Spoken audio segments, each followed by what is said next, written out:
tancarà la jornada el doctor Jaume Estany, gerent del Consorci Sanitari de Barcelona, a qui agraïm molt la seva presència institucional aquí avui.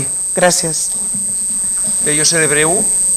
A veure, com ho podríem fer per fixar les idees clares? Fixeu-vos, a part de, per començar, l'agraïment a tots, lògicament, gràcies per convidar-nos i l'esforç que feu les famílies. I també, escolta, agraïm moltíssim als professionals, tota la gent que esteu, de totes les famílies, de la família d'ensenyament, de la família de salut, tot. Per tant, agraïments.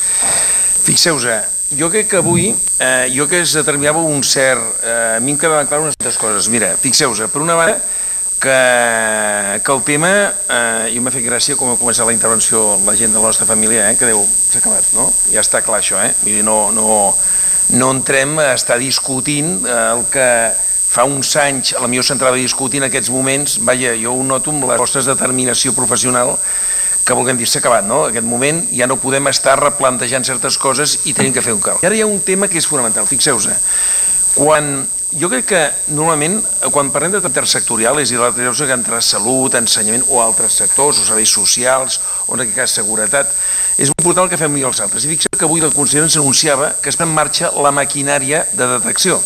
Ens ve a dir, escolteu, des del punt de vista de salut el que farem és, d'una forma organitzada, hi haurà una protocolització de tal manera que apareixerà el DOC, que el que farem que totes les escoles de Catalunya d'alguna manera tinguin la forma i tractem d'informar i formar el sistema d'educació per tal de que sigui més fàcil el que és, el que en diem, la classificació de la detecció, que després lògicament tindrà un diagnòstic professional.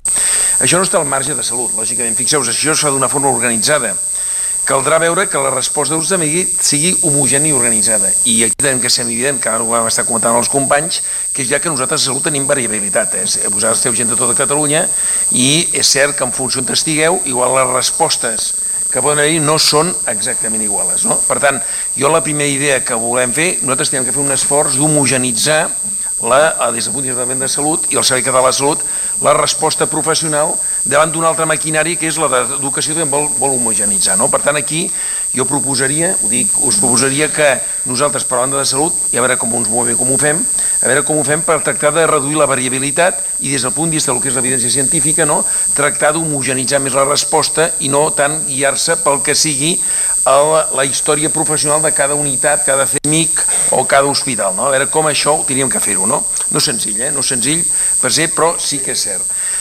Tenen també feina a l'escola, perquè homogenitzar també les escoles que a aquest nivell no és senzill. Però jo, per tant, fixeu-vos que jo, en el moment que estem, jo crec que teníem que tractar de dir, escolteu, nosaltres almenys assumiríem aquest compromís, a veure com podríem començar a moure la maquinària de reduir la variabilitat i, per tant, homogenejar la resposta des del punt de vista de la gent de l'evidència científica.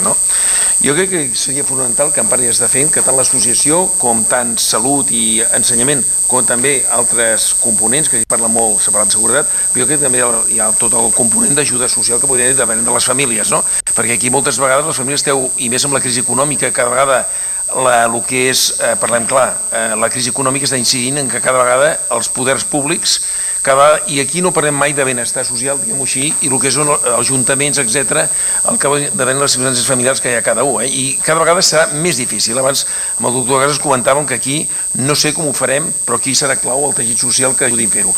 Però tenim que fer una conjunció de sinergies en com fer-ho, Per tant, si us sembla, nosaltres tractaríem de veure com podríem moure aquest món de la homogenització de la resposta, i de reduir la variabilitat, i en aquest sentit també donar un missatge d'esperança, Jo crec que avui, tal com anava la jornada, era bastant clara, Aquí hi ha futur, hi ha esperança, ja entenc que en el sentit que moltes vegades pensem que ens passa amb salut, que a vegades som capaços de classificar o fer un cribatge i després no tenim resposta.